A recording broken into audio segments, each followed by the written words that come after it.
ಶ್ರೀ ಪರಮಾತ್ಮನೇ ನಮಃ.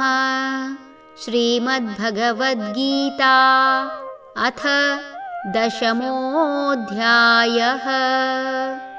ವಿಭೂತಿಯೋಗಃ.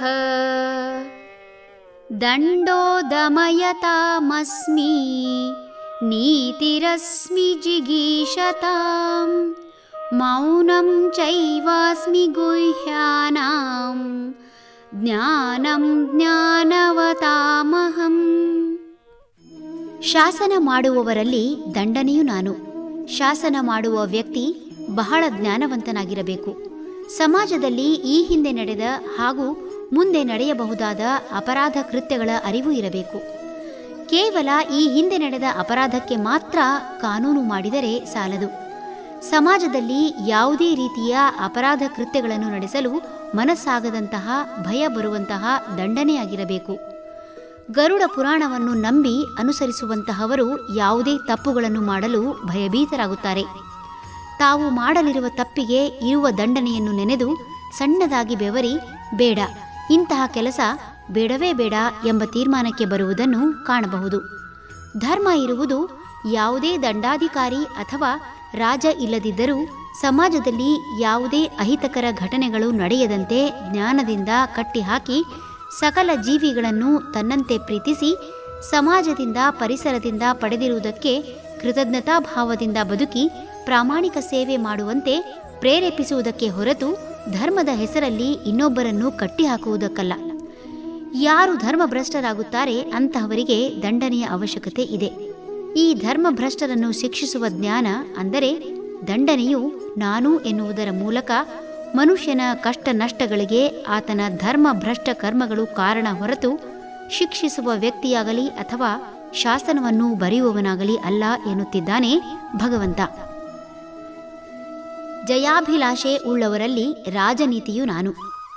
ಮನುಷ್ಯ ಮಾಡುವ ಪ್ರತಿ ಕೆಲಸದಲ್ಲೂ ಜಯವನ್ನು ಬಯಸುವುದು ಸಹಜ.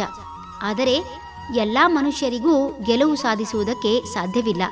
ಕಾರಣ, ಒಬ್ಬ ಗೆಲ್ಲಲು ಇನ್ನೋರ್ವ ಸೋಲಲೇಬೇಕು.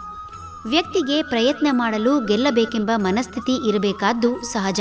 ಆದರೆ ಗೆಲುವು ಸಾಧಿಸಲು ಸಾಕಷ್ಟು ಪೂರ್ವ ತಯಾರಿ ಮುಖ್ಯ. ಕೆಲವರು ಹೊಟ್ಟೆ ಬಟ್ಟೆಗೆ ಹಾಗೂ ಇರುವುದಕ್ಕೆ ಒಂದು ಮನೆ ಇದ್ದರೆ ಸಾಕು, ಮತ್ತಾವುದರ ಚಿಂತನೆ ಮಾಡದೇ ಇರುವುದನ್ನು ಕಾಣಬಹುದು.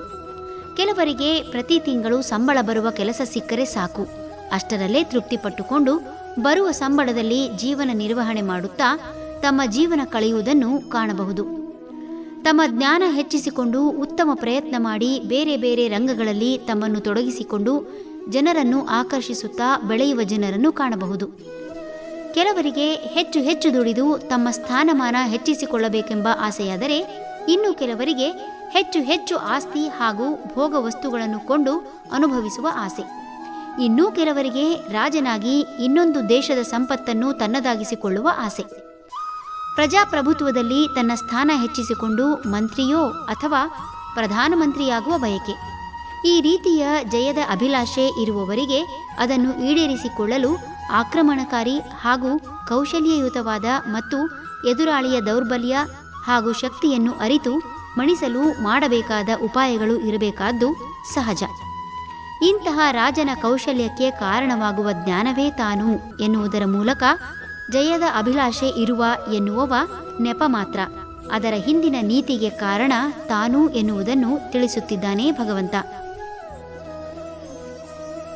ಗೌಪ್ಯ ವಸ್ತುಗಳಲ್ಲಿ ಮೌನವು ನಾನು. ಪ್ರಪಂಚ ಒಂದು ವಿಸ್ಮಯ.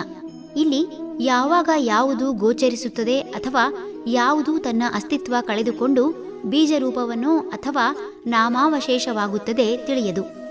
ಈ ಪ್ರಪಂಚಕ್ಕೆ ಬೇಕಾದ ಸಮಯದಲ್ಲಿ ಪರಿಸರದಲ್ಲಿ ಬೇಕಾದ್ದು ಗೋಚರವಾಗುವುದನ್ನು ಕಾಣಬಹುದು. ಮನೆಗೆ ಬೇಕೋ ಬೇಡವೋ, ಆದರೂ ಕಂಡಿದ್ದನ್ನು ತಂದಿಟ್ಟು ಅದು ಬೇಕೆಂದಾಗ ಕಣ್ಣಿಗೆ ಕಾಣದಿದ್ದರೆ ಹುಡುಕುವುದರಲ್ಲೇ ದಿನಗಳು ಕಳೆಯುತ್ತವೆ. ಇಂತಹ ಗೌಪ್ಯ ವಸ್ತುಗಳು ಶಬ್ದ ಮಾಡುವಂತಿದ್ದರೆ ಬೇಕೆಂದಾಗ ಸುಲಭವಾಗಿ ಕೈಗೆತ್ತಿಕೊಳ್ಳಬಹುದಿತ್ತು. ಮೋಸ, ಹಿಂಸೆ ನಡೆಯುವಾಗ ಅದರ ಅರಿವು ಮೋಸ ಹೋಗುವವನಿಗಾಗಲಿ ಅಥವಾ ಹಿಂಸೆ ಅನುಭವಿಸುವವನಿಗಾಗಲಿ ಮೊದಲೇ ತಿಳಿದರೆ ಆತ ತಾನು ಮಾಡುವ ಕೆಲಸವನ್ನು ಕೈಬಿಡಬಹುದು. ಎಷ್ಟೋ ಜನರು ಮುಂದೆ ಅನುಭವಿಸಬಹುದಾದ ಬಾಧಕಗಳ ಅರಿವಿಲ್ಲದೆ ಕ್ಷಣ ಮಾತ್ರದಲ್ಲಿ ಭಾವೋದ್ವೇಗಕ್ಕೆ ಒಳಗಾಗಿ ತಾವು ಹಾಳಾಗುವುದಲ್ಲದೆ ಇತರರನ್ನು ಹಾಗೂ ಅವರ ವಸ್ತುಗಳನ್ನೂ ಹಾಳು ಮಾಡುವುದು ಕಾಣಬಹುದು.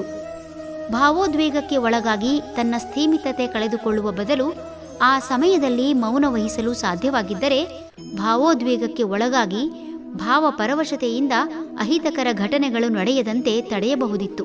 ಆದರೆ ಭಗವಂತನ ಮಾಯೆ ಆವರಿಸಿ ಮೌನ ವಹಿಸುವ ಬದಲು ಮಾತು ಹೆಚ್ಚಾಗಿ ಅಹಿತಕರ ಘಟನೆಗಳು ನಡೆಯುವುದು ಸಾಮಾನ್ಯ. ಹೀಗೆ ಮೌನ ಆಚರಿಸಬೇಕಾದ ಸಮಯದಲ್ಲಿ ಮೌನ ಅನುಸರಿಸಲಾಗದೆ ಸಮಸ್ಯೆಗಳು ಉದ್ಭವವಾಗುವುದು ಸಹಜ. ಇಂತಹ ಗೌಪ್ಯ ವಿಷಯ ಹಾಗೂ ವಸ್ತುಗಳಲ್ಲಿ ಮೌನ ತಾನು ಎನ್ನುವುದರ ಮೂಲಕ ಜಗತ್ತಿನಲ್ಲಿ ನಡೆಯುವ ಪ್ರತಿಯೊಂದು ತನ್ನಿಂದಲೇ ಎನ್ನುತ್ತಿದ್ದಾನೆ ಭಗವಂತ. ಜ್ಞಾನವಂತರಲ್ಲಿ ಜ್ಞಾನವು ನಾನು. ಈ ಭೂಮಿಗೆ ಬರುವ ಪ್ರತಿ ಜೀವಿಯೂ ಜ್ಞಾನಿಯೇ ಸರಿ.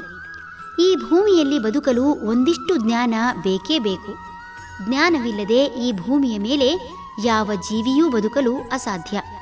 ಒಂದು ಸಣ್ಣ ಕ್ರಿಮಿಯಾದರೂ ಕ್ಷಣ ಕ್ಷಣಕ್ಕೂ ಎದುರಾಗುವ ತೊಂದರೆಯಿಂದ ತಪ್ಪಿಸಿಕೊಳ್ಳಲು ಅಥವಾ ತನ್ನ ಆಹಾರ ಹುಡುಕಿಕೊಳ್ಳಲು, ತನ್ನ ವಂಶ ಬೆಳೆಸಲು, ಹೀಗೆ ಪ್ರತಿ ಜೀವಿಗೂ ಒಂದಿಷ್ಟು ಜ್ಞಾನ ಇದ್ದೇ ಇರುತ್ತದೆ. ಜ್ಞಾನದಲ್ಲಿ ವಿಭಿನ್ನತೆ ಇರಬಹುದು, ಆದರೆ ಜ್ಞಾನವಿರದೇ ಇರಲು ಸಾಧ್ಯವಿಲ್ಲ. ಒಂದು ಜೀವಿಗೂ ಇನ್ನೊಂದು ಜೀವಿಗೂ ರೂಪದಲ್ಲಿ ಹಾಗೂ ಬದುಕುವ ರೀತಿಯಲ್ಲಿ ವ್ಯತ್ಯಾಸ ಇರಬಹುದು. ಆದರೆ ಪ್ರತಿ ಜೀವಿಯಲ್ಲೂ ಪಂಚತತ್ವಗಳು ಇರಲೇಬೇಕು. ಹಾಗೆ ನೋಡಿದರೆ ಪ್ರತಿ ವಸ್ತುವಿನಲ್ಲೂ ಪಂಚತತ್ವ ಇರುತ್ತದೆಯಾದರೂ ವಸ್ತುಗಳು ಜ್ಞಾನ ಹೊಂದಿರಲು ಅಸಾಧ್ಯ. ವಸ್ತುಗಳು ಜೀವಿಯಂತೆ ತಾವೇ ಸ್ವತಂತ್ರವಾಗಿ ಚಲಿಸಲಾರದು. ಶಬ್ದ, ನೀರು, ಗಾಳಿ ಇವುಗಳ ಪ್ರಭಾವದಿಂದ ತಮ್ಮ ಅಸ್ತಿತ್ವ ಬದಲಾಯಿಸಿಕೊಳ್ಳುವುದಲ್ಲದೆ ಇವುಗಳ ಒತ್ತಡದಿಂದ ಮಾತ್ರ ಚಲಿಸಬಲ್ಲವು. ಮನುಷ್ಯನ ವಾಕ್ಚಾತುರ್ಯವನ್ನು ನೋಡಿ ಜ್ಞಾನಿ ಎನ್ನುವ ಭಾವನೆ ರೂಢಿಯಾಗಿದೆ. ಆದರೆ ಈ ಮಾನದಂಡ ಸರಿಯಲ್ಲ. ಎಲ್ಲರೂ ಎಲ್ಲ ವಿಷಯಗಳಲ್ಲಿ ಜ್ಞಾನ ಹೊಂದಲು ಅಸಾಧ್ಯ. ಒಬ್ಬೊಬ್ಬ ವ್ಯಕ್ತಿಯಲ್ಲೂ ಒಂದೊಂದು ವಿಶೇಷತೆ ಇರಬಹುದು. ಹಾಗಂತ ಪ್ರಪಂಚದ ಸಂಪೂರ್ಣ ಜ್ಞಾನ ಒಬ್ಬ ವ್ಯಕ್ತಿಯಲ್ಲೇ ಇರಲು ಅಸಾಧ್ಯ.